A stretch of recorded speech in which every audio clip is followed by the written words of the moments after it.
একদিন তো যেতেই হবে, তবে কেন ঘরে বসে? ভাসিয়ে দাও জীবন্তরী প্রকৃতির মাঝে।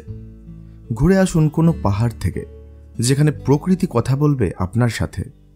মেঘ পাহাড় জঙ্গল মিলেমিশে হবে একাকার, প্রতিটি গাছপালা পশু পাখি সাক্ষী থাকবে আপনার সাথে।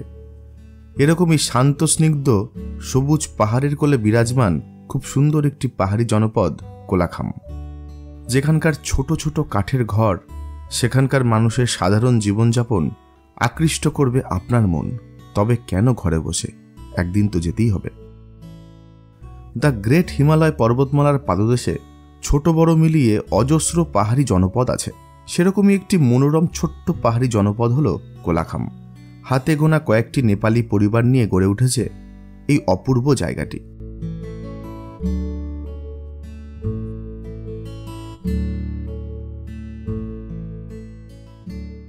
কোলাখাম খুব সহজেই আসা যায়। নিউ মাল জংশন থেকে মেরে কেটে 55 কিলোমিটার রাস্তা। কোলাখাম যাবার পথেই 2-3টে জায়গা ঘুরে দেখে নিতে পারবেন। কিছুটা রাস্তা চা বাগান দিয়ে ঘেরা, আর তারপর থেকেই পাহাড়ে চড়া শুরু। আমরা যেই রাস্তা দিয়ে ছুটে চলেছি, এই রাস্তাটির নাম গরুবাথান লাভা রোড। রাস্তার দুধারের অপার্থিব নৈসর্গিক সৌন্দর্য আপনার মন কেড়ে নেবে। মনে হবে রাস্তাটা যদি আরেকটু বেশি হতো তাহলে বোধহয় আরো ভালো হতো।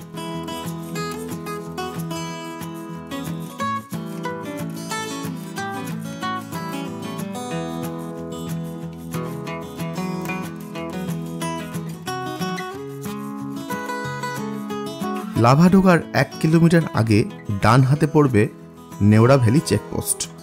এই চেকপোস্টে এন্ট্রি করে জঙ্গলের রাস্তা ধরে 12 কিলোমিটার এলেই চলে আসবেন কোলাখামে। রাস্তার দুধার দিয়ে লম্বা লম্বা সারি সারি পাইনের জঙ্গল। দিনের বেলাতেও কিরকম একটা আলো আধারি পরিবেশ। এবড়ো খেবড়ো পাথরের রাস্তা খানিকটা পার করলেই আবার শুরু বসতি। পাহাড়ের ধাপে ধাপে ছড়িয়ে ছিটিয়ে থাকা রং বেরঙের কাঠের বাড়ি। একটা খুব সুন্দর শান্ত নিরিবিলি জায়গায় আমাদের গাড়ি এসে থামল। আমরা পৌঁছে গেছি 6200 ফুট উচ্চতায় অবস্থিত কোলাখাম সাইলেন্ট ভ্যালি হোমস্টেতে। এই পরিবারেই আমরা 2 দিন থাকব। এখানে একেবারে পিন ড্রপ সাইলেন্স আর মোহময়ী পাহাড়ের কোলে এই মনোরম পাহাড়ি গ্রাম। আমাদের হোমস্টে পুরোটাই কাঠের তৈরি। আসবাবপত্র থেকে চেয়ার টেবিল সবকিছুই কাঠের। হোমস্টের প্রত্যেকটি ঘর লাগোয়া আছে ছোট্ট একটি ব্যালকনি। এই ব্যালকনিতে দাঁড়িয়ে দূরের অপূর্ব সিনিক ভিউটি এনজয় করতে পারবেন।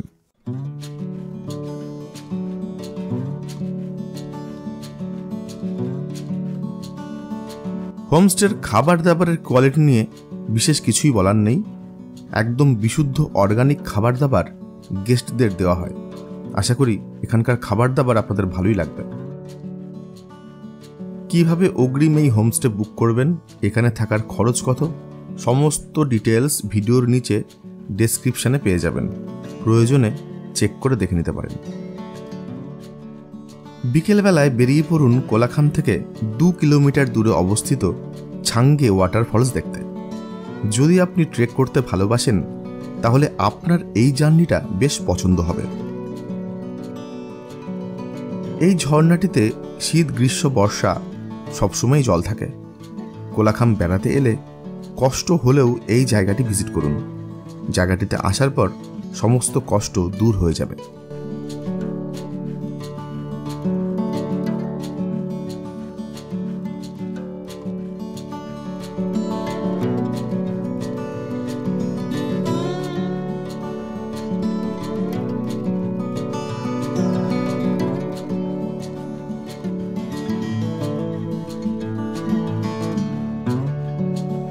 রং বেরঙের লাইট দিয়ে কোলাখাম সাইলেন্ট ভ্যালি হোমস্টেকে খুব সুন্দরভাবে সাজানো হয়েছে।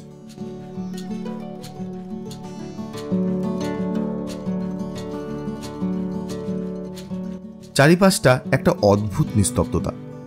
একদল ট্যুরিস্ট বনফায়ারের মজা উপভোগ করছে। শীতল হিমেল হাওয়ায় শরীরে শিহরণ খেলে যাচ্ছে।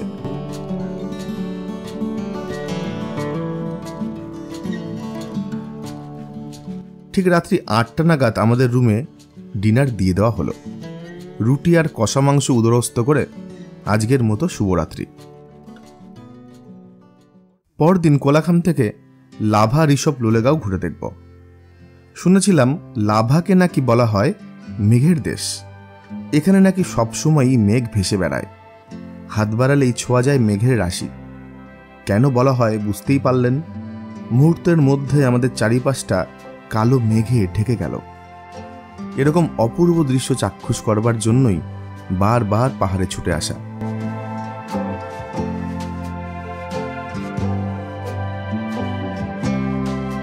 লাভা ভিউ পয়েন্টের কাছে মেঘের পরিমাণটা একটু কম।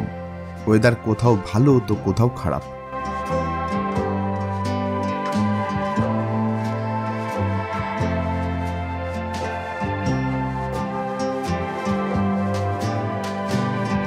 লাভা ভিউ পয়েন্টে খানিকটা সময় কাটিয়ে চলে আসতে পারেন লাভা চার্চে। এই ছোট্ট নীল রঙের চার্চটি আজ বন্ধ থাকায় ভেতরে ঢুকে আপনাদের দেখাতে পারলাম না।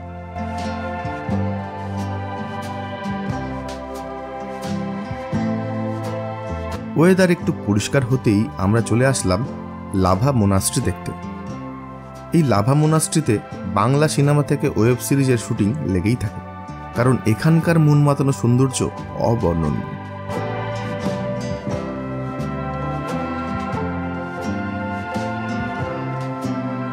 লাভা মোনাস্ট্রি দেখে চলে যান ৮৫০০ ফুট উচ্চতায় অবস্থিত আরেকটি সুন্দর পাহাড়ি জনপদ ঋষভ। লাভার থেকেও ঋষভের উচ্চতা ১৩০০ ফুট বেশি। ডিসেম্বর থেকে ফেব্রুয়ারির মধ্যে এখানে এলে প্রচুর পরিমাণে বরফ দেখতে পাওয়া যায়। মনে রাখবেন ঋষভ কিন্তু খুবই দুর্গম একটি জায়গা। উচ্চতার কারণে মাঝে মাঝে যোগাযোগ ব্যবস্থা কঠিন হয়ে পড়ে, তাই ঋষভে খাবারের দাম তুলনামূলক একটু বেশি। ঋষভ থেকে চলে আসুন আরও একটি সুন্দর পাহাড়ি জনপদ দেখতে, যার নাম লোলেগাঁও। লোলেগাঁওতে ঘুরে দেখার সেমন কিছু নেই। এখানে এলে নির্ভেজাল প্রকৃতিকে একেবারে হাতের মুঠোয় পেয়ে যাবেন। আগে লোলেগাঁওতে একটি হ্যাঙ্গিং ক্যানোপি ওয়াক ব্রিজ ছিল, এখন সেটিও বন্ধ। যাই হোক, ওভারঅল জায়গাটি কিন্তু আপনাদের বেশ ভালোই লাগবে। জীবন তো একটাই ভায়া, কেন করছো তাকে অবহেলা? একদিন তো যেতেই হবে। আশা রাখছি এই ভিডিওটি আপনাদের ভালো লেগেছে।